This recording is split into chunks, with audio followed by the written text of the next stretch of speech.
Россия Федерациясынын президенти Владимир Путин Кыргызстандын президенти Садыр Жапаровду жана Кыргызстан элин жаңы жылы менен куттуктады. Биздин өлкөлөрүбүздүн ортосундагы стратегиялык өнөктөштүк жана союздаштык мамилелер жогорулап бара жатат. Кыргызстан менен Россия евразиялык интеграциялык процесстердин алкагында активдүү өз ара аракеттенип, аймактык жана эл аралык коопсуздуктун чакырыктарына каршы тартууда күчтөрү бириктирүүдө. Сизге, сиздин үй-бүлөңүзгө жана жакындарыңызга чын дили менен бекем ден соолук жана ийгиликтерди, ал эми Кыргызстандын бардык жарандарына тынчтык жана гүлдөп өнүгүү каалайм, деп айтылат Владимир Путиндин куттуктоосунда. Ошондой эле Азербайжан өлкөсүнүн президенти Ильхам Алиев, Казакстан менен Өзбекстандын президенттери Касым-Жомарт Такаев жана Шавкат Мирзиёев да куттуктаганын кабарлады. Кыргызстанда бир апта ичинде айрым азык-түлүктү арзандаганын монополияга каршы жөнүгө салуу кызматынан билдирди. Маалыматка ылайык 21 жана 28 декабрга болгон маалыматтар салыштырылган.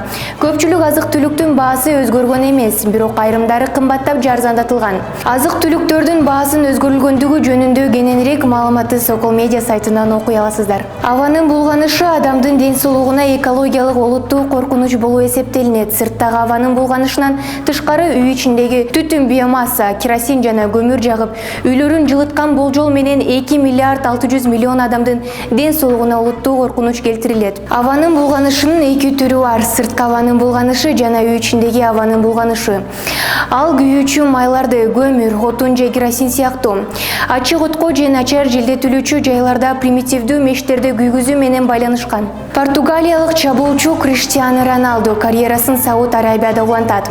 Аль-Наср клубу футболчунун трансферин расмий түрдө жарыялады. Маалыматка ылайык, Роналдунун айлыгы коммерциялык келишимдердин кошкондо жылына 200 миллион еврону түзөт. Келишим 2025 жылдын жай айына чейин түзүлгөн. Мен башка лига жана өлкөдөгү жаңы тажрыйбага кубанып жатам. Аль-Насра долбоору абдан шыктандырат. Командалаштарыма кошулуп ийгиликке жетүүгө жардам бергени жатканыма кубанычтамын, деди Роналду. Жоломан Шаршембеков 2022 жылдын жыйынтыгы менен жылдын мыкты балбаны наамына татыды. Бул тууралуу Бириккен күрөш дүйнөсүнүн сайтында айтылат. Эскерте кетсек, 2022 жылдын 10-18 сентябрында Белград шаарында күрөш боюнча дүйнө чемпионаты өткөн. Анда Жоломан Шаршембеков грек-рим күрөшүнө 60 кг салмакта бардык атаандашын жеңип финалга чыккан. Алтын үчүн кармашта ал болгариялык Эдман Назарянга мүмкүнчүлүк бербестен аны 11-2 эсебинде утуп алган. Шаршембеков 2022 жылдагы дүйнө чемпионатынан Кыргызстанга Акжол Махмудовдон кийин келе экинчи алтын медаль алып келген балбан болгон. Мындан сырткары Шаршембеков Азия чемпионатындагы жана Ислам оюндарында алтын медаль, эл аралык Владислав Петлянский кубогунун турниринде күмүш медаль жана рейтингдик Турлуханов кубогунун эл аралык Данколов Николя Петров мелдешинде коло байгеге ээ болгон. Жыйынтыгында жалпы 55 000 упай менен дүйнөлүк күрөш уюмунун рейтингинде 60 кг салмакка категорияларынан арасында биринчи орунга чыккан. Кошумчалай кетсек, Жоломан Шаршембеков менен Акжол Махмудов 2022 жылдын жыйынтыгы менен тарых жаратуучу наамына татыган.